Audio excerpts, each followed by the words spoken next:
Tiklo ang isang high-value individual sa ikinasang bypass operation ng PNP sa Antique matapos itong makumpiskahan ng iligal na droga sa naturang operasyon.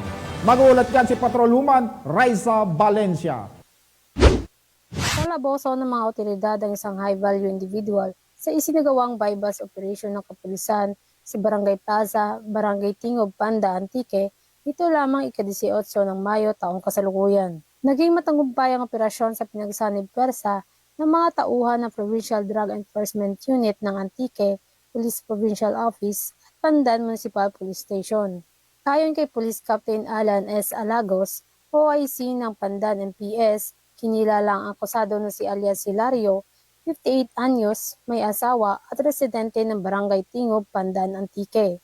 Ayon pa kay Police Captain Alagos, na-recover ang 2 piraso ng heat seal transparent plastic sachet na naglalaman ng pinaghihinalaang shabu bilang bypass item, 11 piraso ng heat seal transparent plastic sachet sa pag-iingat ng arestado, 3,000 pesos bypass money at iba pang non-drug items. Dagdag pa ni Police Captain Alagos, ang nakumpiskang pinaghihinalaang shabu ay tumitimbang ng humigit kumulang 70 gramo na may standard drug price na 476,000 pesos. Kasalukuyang ang akusado ay nasa pangangalaga ng Pandan MPS at nahaharap sa kasong paglabag sa RA 9165 o ang Comprehensive Dangerous Drugs Act of 2002. Patuloy ang kapulisan sa pagsuppo sa mga iligal na droga upang maiwasan ang paglaganap ng kriminalidad at ang masamang dulot nito sa kalusugan ng mga gumagamit.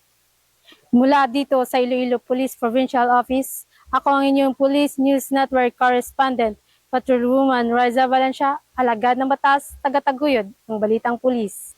Maraming salamat, Patrolwoman Valencia.